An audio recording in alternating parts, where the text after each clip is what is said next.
Je donne la parole à Dimitri, donc place à la réflexion et à un premier cadrage et quelques pistes de réflexion donc, sur les nouveaux métiers et les filières de formation. Merci beaucoup Anne-Hélène. Bonjour à toutes et à tous. Soyez les bienvenus dans ce deuxième webinaire. Alors, avant de proposer quelques éléments de réflexion au sujet des filières de formation et de l'émergence de nouveaux métiers, j'aimerais rappeler en synthèse quelques éléments de réflexion qui ont été discutés lors de notre premier webinaire et faire le point sur ces échanges, comme l'a dit Anne-Hélène, qui étaient très riches et qui ont eu lieu. Et je pense qu'on peut retenir, entre autres, 5 éléments importants. Il y en a évidemment bien d'autres, mais j'en ai retenu 5 pour la clarté de l'exposé. Alors, le premier élément, le plus général, et c'est le sujet ou la thématique générale de l'Assemblée sectorielle, c'est que les transformations du marché du travail, elles existent, elles sont bien réelles et elles ne sont pas une vue de l'esprit. Elles sont importantes et deux d'entre elles, majeures, participent de ce qu'on appelle aujourd'hui la mutation des emplois.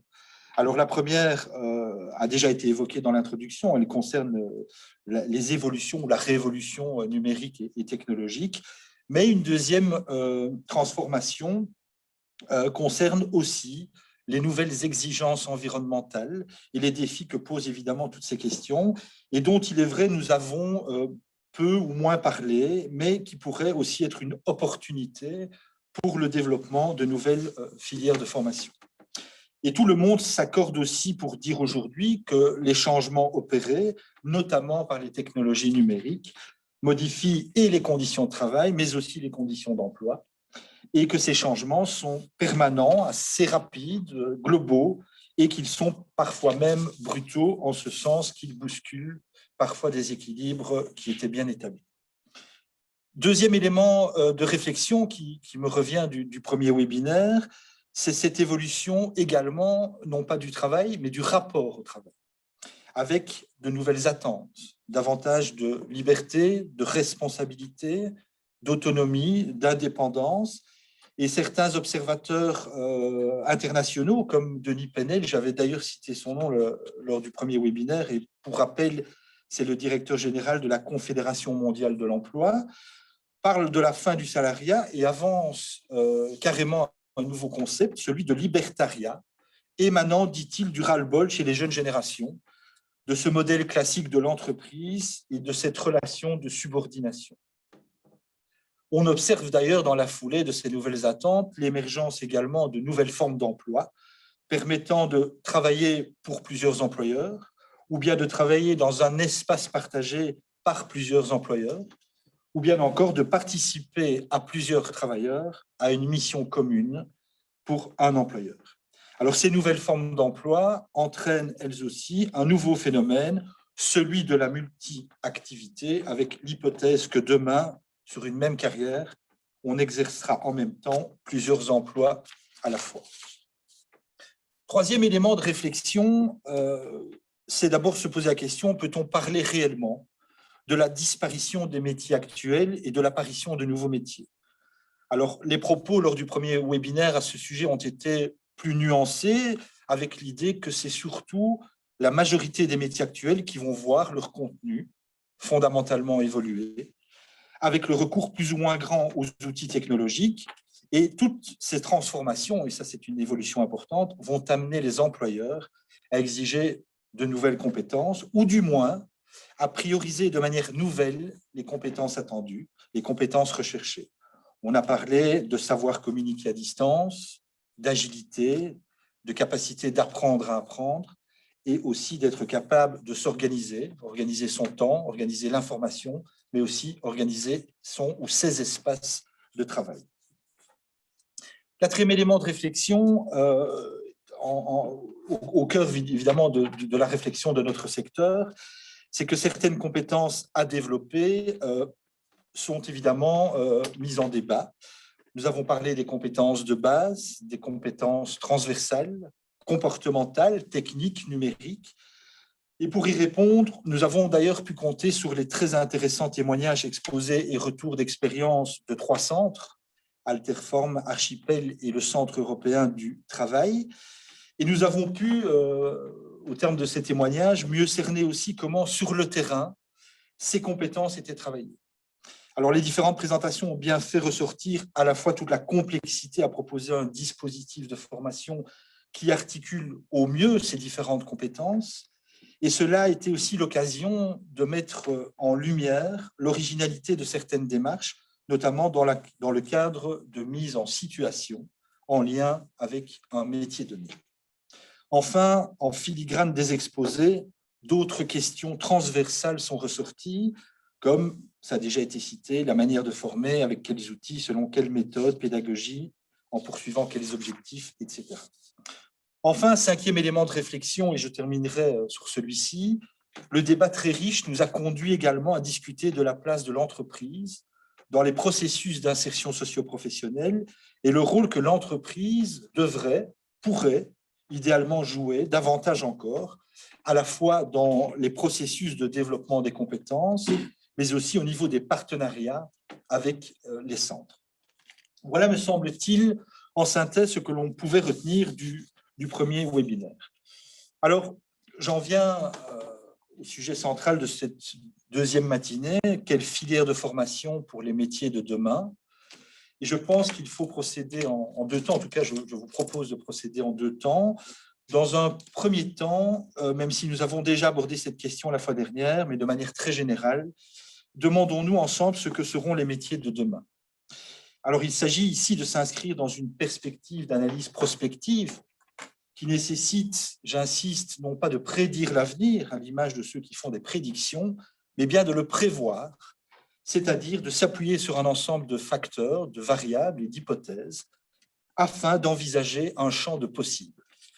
Et cette démarche d'analyse prospective, elle est réalisée en Belgique par plusieurs organisations et institutions publiques. Depuis plusieurs années, notamment, le Forum analyse l'évolution des métiers. Agoria, une organisation qui rassemble et défend les préoccupations de plus de 2000 entreprises du secteur de l'industrie technologique, s'est également livré à ce type d'exercice. Alors, quels enseignements tirer de ces différentes études et de bien d'autres? Je vous propose trois enseignements principaux. Alors, le premier enseignement, c'est que tout d'abord, en matière de métier, il est possible, d'après ces études, de distinguer 4 cas de figure selon les niveaux d'évolution. On peut, par exemple, parler de nouveaux métiers dans le domaine de la mobilité, mais aussi du traitement et de la protection des données. On parle de nouveaux métiers car ces métiers n'existaient pas au préalable.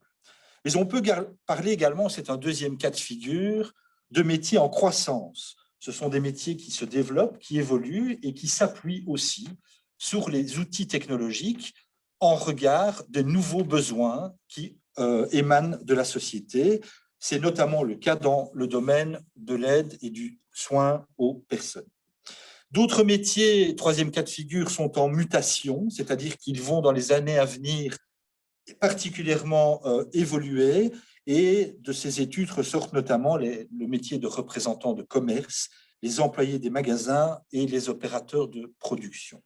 Enfin, quatrième cas de figure, ce qu'on appelle les métiers en recul, sont les métiers qui ne vont pas totalement disparaître, mais évoluer d'une manière ou d'une autre. C'est l'exemple du guichetier au profit du personnel d'accueil, tandis que le caissier et l'employé administratif évolueront vers plus de polyvalence. Alors, je précise aussi que toutes ces évolutions, telles que je viens de les citer, sont souvent liées à une augmentation également du niveau de qualification ou du niveau de compétence. Deuxième élément important de ces études qui ressort, c'est qu'il est possible également de distinguer des impacts sectoriels spécifiques des évolutions technologiques. C'est le cas notamment du secteur de la construction, mais également de l'industrie et de la santé, 3 secteurs qui vont être particulièrement touchés par cette numérisation des activités professionnelles. Et enfin, troisième enseignement très, très général, les transformations numériques vont également impacter, selon les situations professionnelles, les besoins spécifiques en compétences à des degrés divers, selon que l'on occupe une fonction de professionnel dans les nouvelles technologies de l'information et la communication, selon que l'on occupe également une fonction dans des métiers du numérique, selon que l'on occupe une fonction dans des métiers hybrides, qui ont recours en partie aux outils numériques, mais aussi quand on occupe une fonction où tout simplement le numérique est important en matière de gestion d'information, de communication, en matière de traitement des données, de création de contenu, de sécurité ou encore de résolution de problèmes. Pour terminer sur ce point, je voudrais aussi rappeler qu'à partir de nombreuses publications, études et articles de presse, le Forum s'est également livré à un exercice de recensement des métiers dits du futur et à l'horizon 2030, on a recensé plus de 150. Alors certains existent déjà comme le développeur web, mais et je me disais en lisant la liste, et comme fort heureusement c'est précisé dans l'étude, espérons que certains d'entre eux ne voient jamais le jour. Je pense, et je lis l'étude, à spécialistes en téléportation, designers d'enfants, qui illustrent les progrès soi-disant attendus de la génétique, ou celui de manipulateurs de climat pour répondre aux enjeux environnementaux futurs. Bien entendu, toutes ces prévisions et les conséquences qu'elles entraînent en termes de compétences à détenir et de dispositifs d'accompagnement à envisager sont évidemment pour nous à mettre en relation avec le profil de nos publics au sein des CISP. Je rappelle des personnes souvent peu qualifiées et dont le premier souci n'est pas toujours l'insertion professionnelle et pour qui apprendre et développer des compétences sont pour la plupart des activités soit très peu familières, soit très peu porteuses en termes d'appréciation, d'évolution personnelle.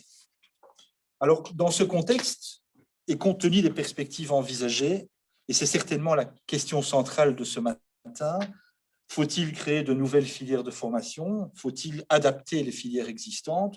Ou encore, faut-il maintenir en l'état celles qui existent?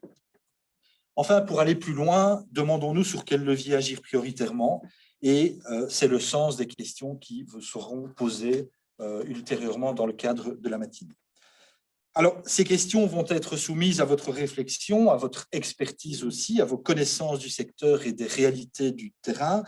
Mais je voudrais, avant de céder la parole aux représentants des différents centres qui sont ici, livrer 5 pistes de réflexion en lien avec toutes ces questions.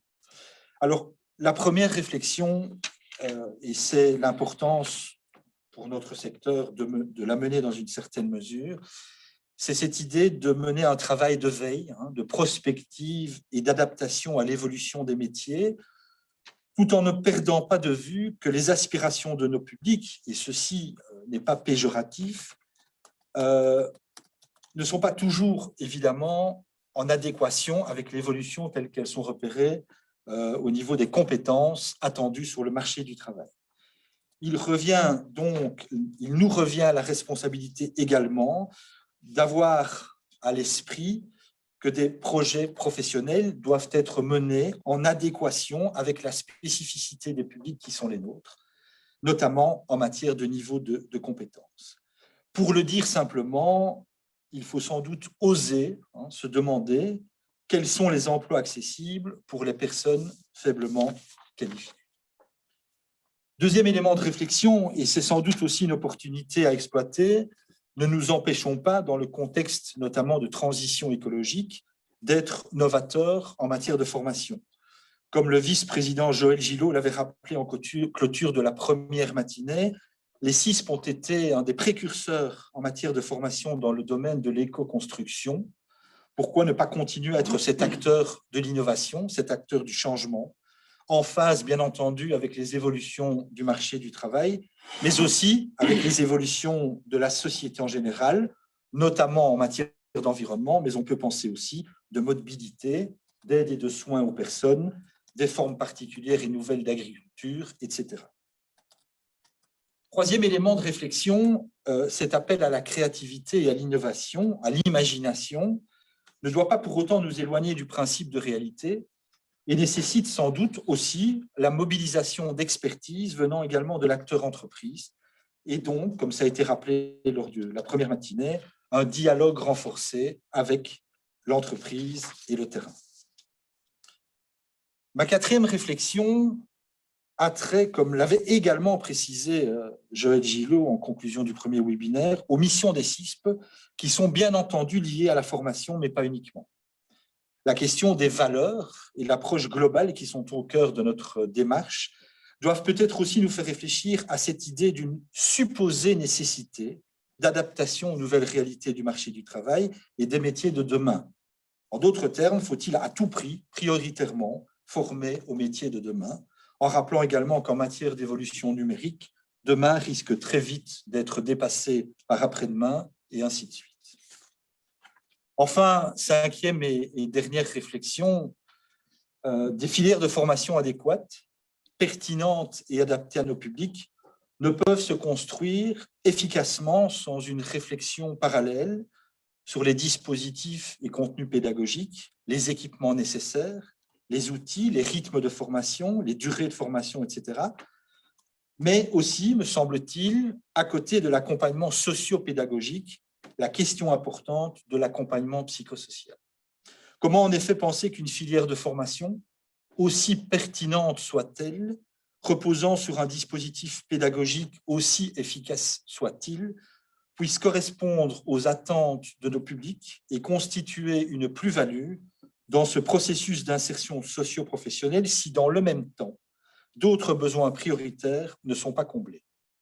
C'est sans doute là une des clés de la réussite, mais aussi toute la complexité de notre mission, accompagner adéquatement, former efficacement et insérer durablement. Voilà. Je vous remercie pour votre attention. Merci Dimitri pour cette mise en perspective et cette approche prospective qui va certainement nous aider les centres dans leur réflexion dans le cadre de leur réagrément. On le voit, l'exercice probablement ne va pas être simple, de nombreux enjeux sont là présents et va également engager la responsabilité des centres dans les choix qui vont devoir faire, quel type de filière, quel créneau, quel équilibre trouver aussi par rapport à l'évolution du marché du travail, mais aussi dans le souci de nos publics, des publics éloignés de l'emploi, dans le souci de respecter leurs choix. Et également, comme tu l'as dit, Dimitri, un élément important, c'est aussi non seulement le volet pédagogique, mais également l'approche psychosociale.